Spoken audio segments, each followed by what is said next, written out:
Hi there, I'm First Alert meteorologist Cruz Medina. We're in the middle of a dangerous heat wave here in the mid-state. This is now the fifth one that we've had all season, and we hit 100 degrees yesterday at BNA. So that makes it officially the hottest day of the year. This is the first time that we've hit 100 degrees so far this year, and here is exactly what that looks like. So we had three 99-degree days. That tied for the high until yesterday when we hit that 100-degree mark.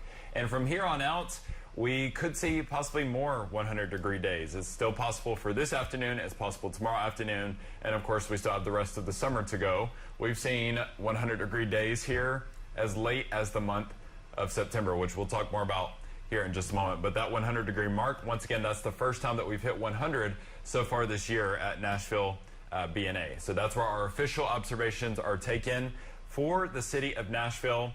But even aside from Nashville, I've got a few other cities here that I want to show you. These are just some major climate sites here in the mid-state. You can find Nashville, Clarksville, and Crossville here. Let's go through some of these statistics. So the hottest temperature ever recorded in Nashville was 109 back on June 29th of 2012, or 2012, I should say. And then 112 on September 7th, 1925 for the city of Clarksville. Crossville, the hottest ever, was 103 on September 6th of 1925.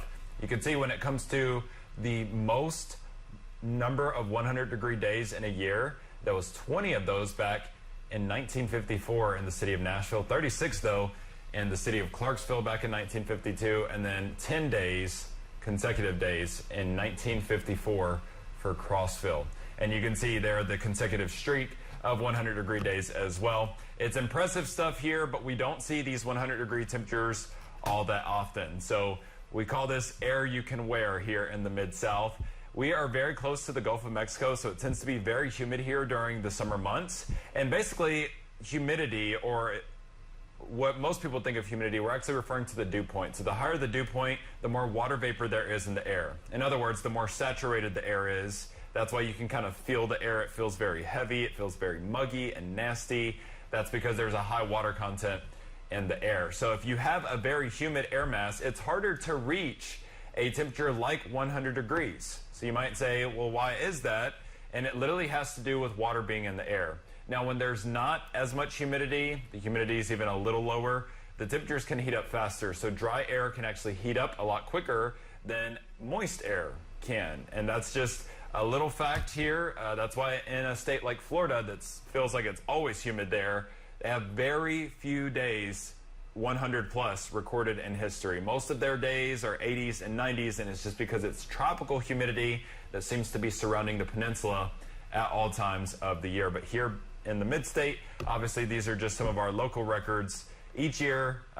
Once again, this is 100-degree statistics. So how many times do we hit 100 degrees? When do we expect those first days? How many consecutive days that we had? You can find all of that here in this graphic, and of course that's going to be linked to the article as well. Now, as far as when these 100-degree days occur, we start seeing 100-degree days as early as June. So this is just looking back in history.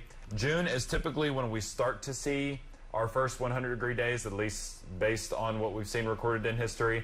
July records the most 100-degree days, if you look back, dating all the way back to 1850 when records began for weather here in Middle Tennessee.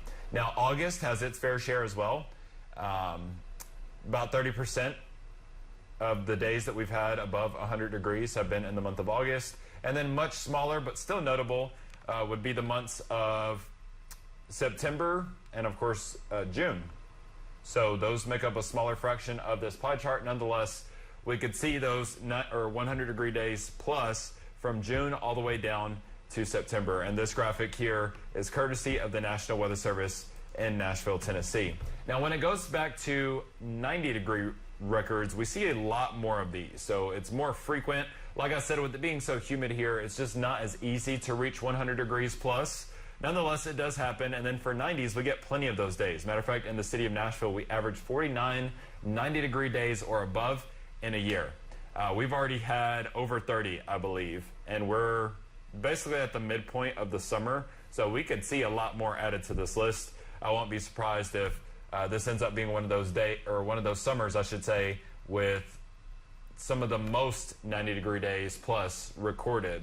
So it's just been hot. We've been seeing heat waves since late May. This is now our 5th of the season, and of course we've still got a little while left of summer to go. That's going to do it for this edition of First Alert Weather Plus.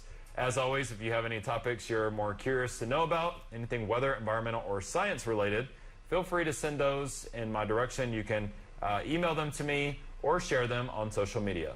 Have a great day.